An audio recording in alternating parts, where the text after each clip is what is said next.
No DQ Galaxy, we are live with a recap of Monday Night Raw for Monday, April 22nd, 2024.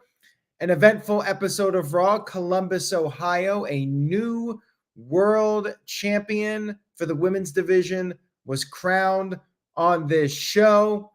Let's discuss it. Let's talk about it.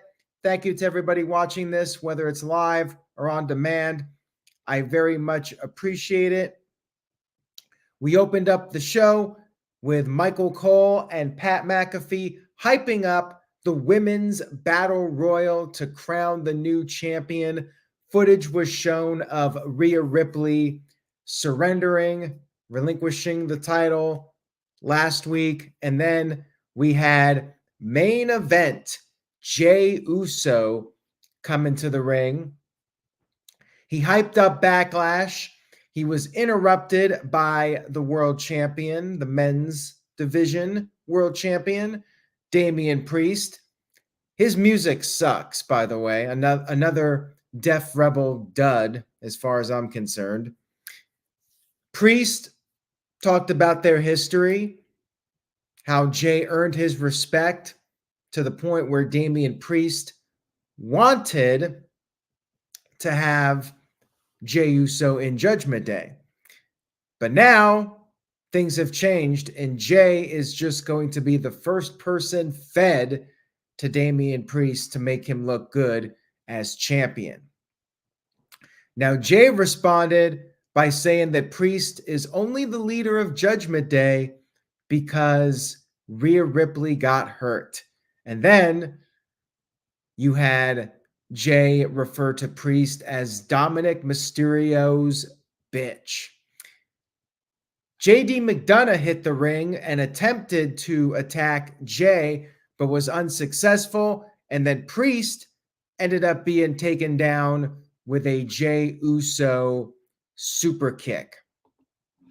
Now, as you can imagine, Damian Priest was not with JD McDonough whatsoever. Solid opening to the show to set up some angles for later on in the show. I had no issues with it. Shout out to Dylan, who's watching this for the first time. I appreciate your viewership. Thank you for watching. Hope you enjoy it. We had our first match of the evening, which was DIY challenging Awesome Truth for the tag team titles. Now, when this match was announced, I thought for sure we were going to have a very short run for Awesome Truth and it would go over to DIY. So what happened here? Well, Awesome Truth was actually working well together. R-Truth, for the most part, was not doing the comedy in this match. It was fairly straightforward with these guys. Ciampa was able to avoid a skull-crushing finale, and then Johnny Gargano broke up a figure four attempt. Then DIY took control for a while. Miz tagged in and went for a springboard clothesline or a crossbody, something like that. And then Ciampa caught him with a knee. Then Ciampa busted out the pedigree to R-Truth, but R-Truth kicked out. DIY attempted to finish off Truth with the meat in the middle, but Miz pulled out Gargano, got tagged back in, and then Miz and Truth double teamed Gargano with a skull-crushing finale, and Gargano was pinned. Awesome Truth still your tag team champions. I was not expecting this. I was not expecting Awesome Truth to retain, but I'll tell you, my wife was happy with it. And I feel good for R-Truth. I'm just surprised that they got this win over DIY. But I will say this. There was a little angle afterwards where Awesome Truth helped them up, handshake, hug, sportsmanship. They shook hands with Gargano, but then Ciampa declined the handshake and walked off. Maybe we're going to have a heel turn for DIY, maybe a DIY split. I am intrigued to see where this goes. I mean, maybe a heel DIY wins the tag team titles and they have to turn up the aggression and go on a rampage. We'll see what happens. It's definitely intriguing as far as I'm concerned to see where this goes. Backstage, Damian Priest vented, said he doesn't need JD McDonough's help. Dominic Mysterio showed up, and Dominic's arm was in a sling. He said he was banged up. He talked to Adam Pearce, and Santos Escobar was going to be Dominic's replacement in the tag team match that was scheduled for Raw. And Priest was upset because this was not run by him. Nobody told him about these plans. So we got more friction in Judgment Day. And I'm liking this. With Rhea Ripley gone, can Judgment Day hold it together? Damian Priest is trying to be the leader. We had Gunther with Imperium come into the ring for a promo. Gunther said he was not going to take a shot at Sami Zayn. He put over his run, 666 days. He elevated the championship, but the downside was for almost 2 years, he had that title on his back, and he thanked Sami Zayn for lifting that weight. Now, Gunther is no longer a target, and he is the hunter now. He is putting everybody on notice, and he officially declared himself for the King of the Ring tournament. And I think he's got to be the odds-on favorite.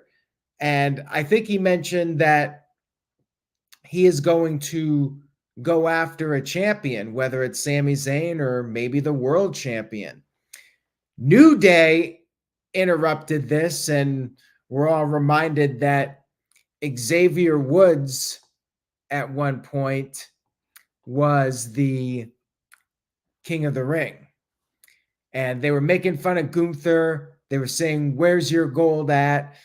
And Gunther instructed Imperium, Ludwig Kaiser and Giovanni Vinci, to take care of New Day. We had another New Day and Imperium tag team match. Imperium was dominating Kofi Kingston. Xavier Woods eventually got a hot tag, and Kofi came back in. Imperium went for the Imperium bomb on Kofi, but Xavier prevented that. And then New Day double-teamed Vinci, and Woods scored the pinfall victory. It was a very basic tag match here. Xavier gets the win. I mean, they really focused on Xavier. Kofi barely got any offense whatsoever. So I feel like this was to set up Xavier for another King of the Ring win. Spoiler alert, he damn sure ain't win King of the Ring. I think that's a safe bet. And yes, we had yet another tag match between Imperium and New Day, but looks like it's going to be the last one, at least with this version of Imperium. So afterwards, we had the post-match, which was really the whole point of this. So Gunther was absolutely disgusted. He glared over at Kaiser and then stormed to the back. Kaiser helped his partner. He hugged him. They got to the outside of the ring, and you knew it was coming. Like, you could just feel the turn coming. And sure enough, Ludwig Kaiser has turned against his partner, Giovanni Vinci. He threw him into the LED apron, beat the crap out of him. Officials came down. Kaiser acted like he was leaving, but then You had Kaiser run over past the officials. He drop kicked Vinci into the steel steps, left him laying, and then Kaiser went to the back. He went over to Gunther. He said, I told you I would take care of things. And Gunther had a smile on his face. So it looks like Kaiser is still with Gunther. And people on social media have been buzzing about this. Do we get a new third member of Imperium? A lot of people talking about Ilya Dragunov, who is rumored to be heading to the main roster imminently, probably going to lose the NXT title to Trick Williams. And yeah, I would not be shocked if that happens, if Dragunov becomes the new third member, or maybe he comes in as a babyface and aligns with Vinci against Gunther and Kaiser. It could go that way too. We finally got the turn, and I'm sad to see Imperium broken up. I hope Vinci can come out of this stronger. As TJS pointed out, there's an argument to be made that they're stronger as a group, but we'll see what happens. Maybe not. Maybe Vinci will shine on his own. Maybe Kaiser will shine on his own. But I can definitely see the concern that this could be bad news for Vinci. He could get lost in the shuffle potentially. And I'm not sure why TJS is saying there's no SmackDown recap. You must be thinking the night before Backlash, because I believe that's a taped show. But this Friday, we are definitely going to be here, everyone, for the SmackDown recap. I just wanted to clear that up. This Friday, the draft, I will be here on the No DQ YouTube channel to recap it. If that SmackDown the night before Backlash is taped, I will not be streaming that night. So just wanted to clear that up because TJS was a little confused about it. I really liked the angle here. Like, I think it needed to be done. I just have a concern about Vinci. Anyways, let's move on here. Jamster126 sent in a €5 super chat. Thank you for that. Said, excited to see Uncle Howdy return, maybe with Alexa Bliss, Eric Rowan, and Braun Strowman. Be great to see what they bring to the table while also honoring Bray's legacy. Well, speaking of that, and thank you for the super chat, there was another QR code during this show. There was one on SmackDown and then another one this week. Definitely seems like Uncle Howdy, and I think Bray Wyatt's name was even mentioned in the coding if you looked at the website code. Very clear that this is for Uncle Howdy / Bo Dallas. And now people are speculating that there are going to be 5 people in the group. I think there was the number 5 in the teaser video. You got Alexa Bliss, Eric Rowan, Braun Strowman. Who else? Broken Matt Hardy, Woken Matt Hardy. Even though he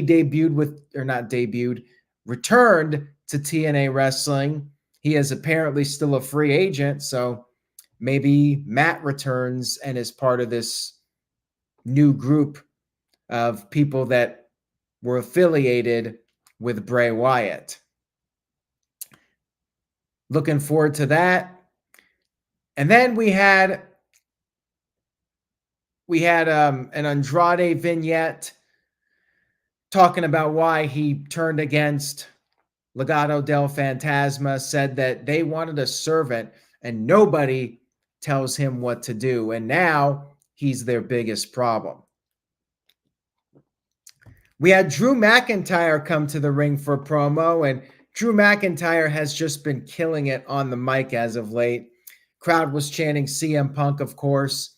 He sat down just like CM Punk does for his promos and warned the cameraman to not shoot up his kilt again. He talked about having a complex relationship with wrestling, and as he was talking, the crowd did the what chants.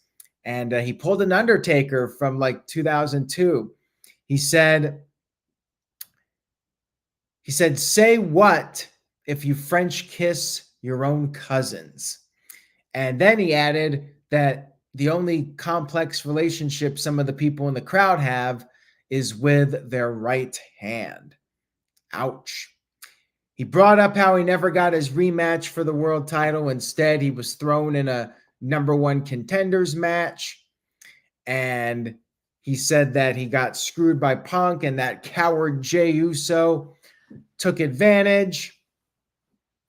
We then had Sheamus coming down to the ring and said that the hard truth is that a one-armed CM Punk kicked his arse. Drew McIntyre blew it. And Sheamus had some advice for his longtime friend. He needs to get over the obsession with CM Punk. And McIntyre responded with his own hard truth, saying that Sheamus used to be banger after banger after banger. But then, after coming back, now it's burger after burger after burger. This was wild. And then Sheamus responded by saying he can lose weight, but McIntyre can't lose stupid. And then McIntyre said, he's Sheamus's friend. He's heard guys in the back mocking Sheamus. He said he's Sheamus's only friend, and he's going to be there at ringside for Sheamus's match with Shinsuke Nakamura, and he's going to have his back. We had Sheamus versus Nakamura, which was a very good TV match, I thought. It was back and forth. Shin took control for a while, worked over the bad neck of Sheamus. Sheamus made a comeback, and then McIntyre was out there on commentary. He was talking into the headset. Sheamus delivered an avalanche white noise, but Nakamura kicked out, and then Nakamura regained the upper hand. McIntyre left the commentary area, and that brief distraction allowed Sheamus to regain the upper hand. Nakamura, though, avoided the bro kick, and then he tried to finish off Sheamus, but Sheamus hit him with a bro kick out of nowhere. Sheamus got the 1-2-3 victory, and then McIntyre gave him the golf clap. So we'll see where this goes. Looks like these guys might be feuding again, which I have no complaints. These two definitely deliver banger after banger after banger. Sheamus looked a little bit leaner this week, and I think he's responding well to the criticism. He's hitting the gym like a madman, and they're using it to their advantage. They're taking that body shaming and using it as part of the storyline. So props to everybody involved in this. I was very entertained with it. Next up, we had Sami Zayn interviewed backstage, and he doesn't know how Chad Gable will be able to explain the attack from last week's show. And then Bronson Reed approached Zayn, said that Zayn has bigger problems. He wants the Intercontinental title. Reed started to walk off, but then he attacked Sami Zayn, left him laying, setting up a match with them. And then we had Chad Gable with the Alpha Academy come into the ring, and footage was shown of Charles Barkley ripping into Chad Gable for turning against Sami Zayn.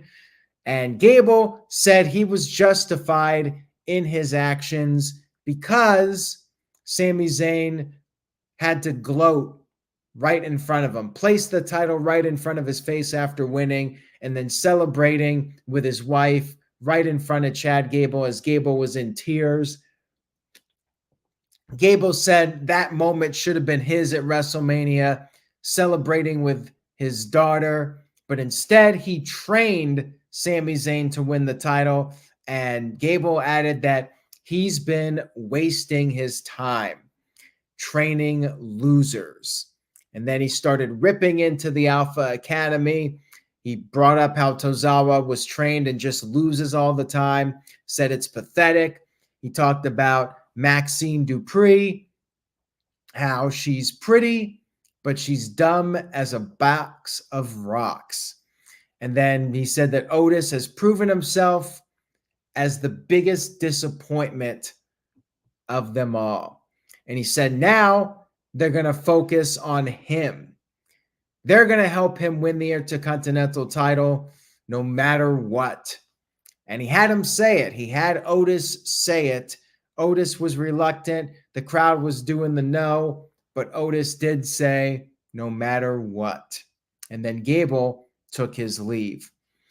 I thought this was a great segment. I love heel Chad Gable. I thought this was very well done. And no new Alpha Academy with Creed Brothers just yet. Slow building it. I really liked this segment. Very well done.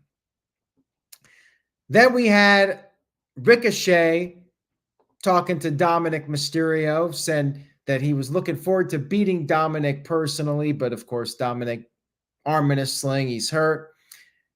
Ricochet walked away, and then we had a little tease. Dominic ran into Liv Morgan, and they had a little moment here. So where is this going? Like, are they going to hook up?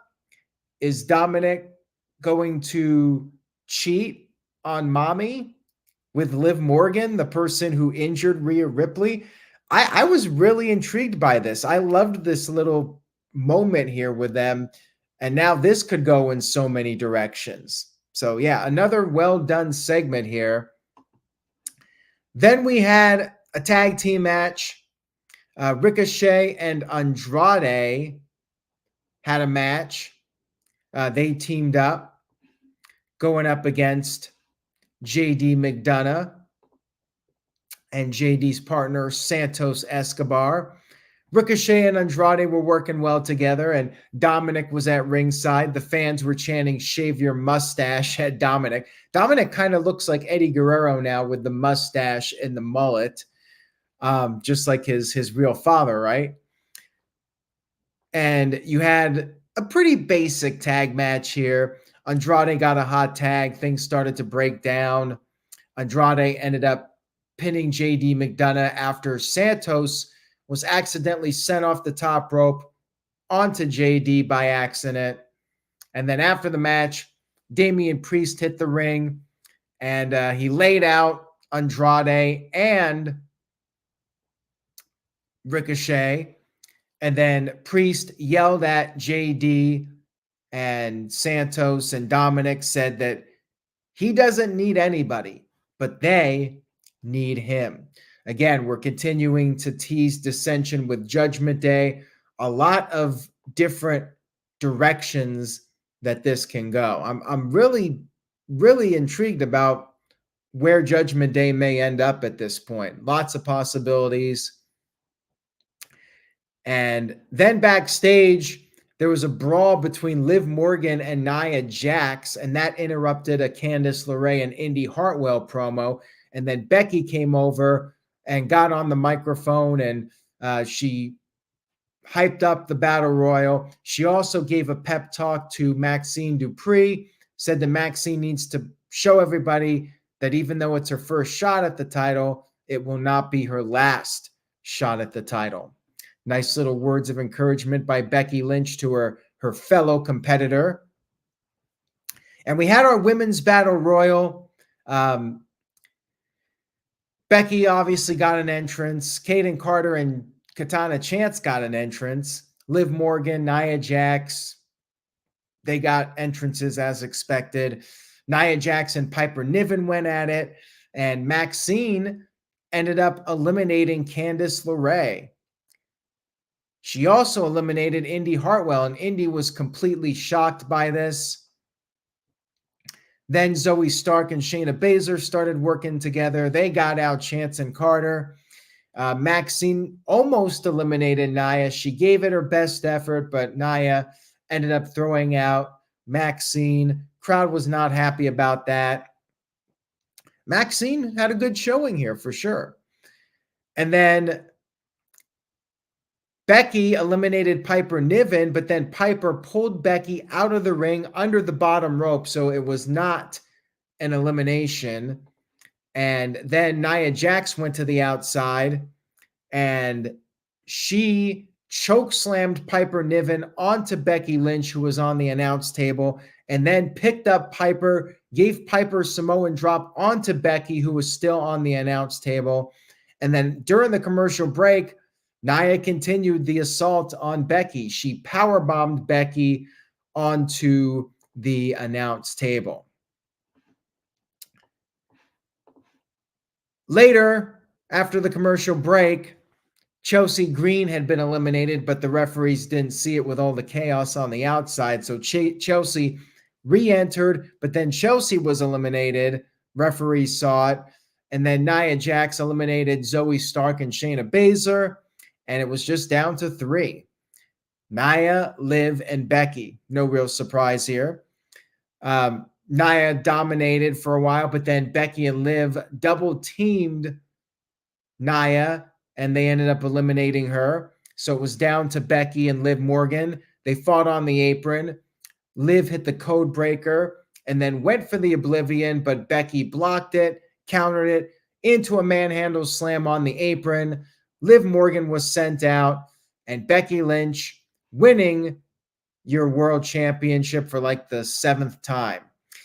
Now, it was obvious to me when Nia did all that stuff to Becky, they were really building up Becky to win this, and Liv seems to be heading into a new direction with Judgment Day and Dominic Mysterio. So I figured Becky was probably winning this. Not Rhea Ripley got hurt, so they're going with Becky here. And remember, I actually predicted Becky to win the title at WrestleMania, and it did not happen.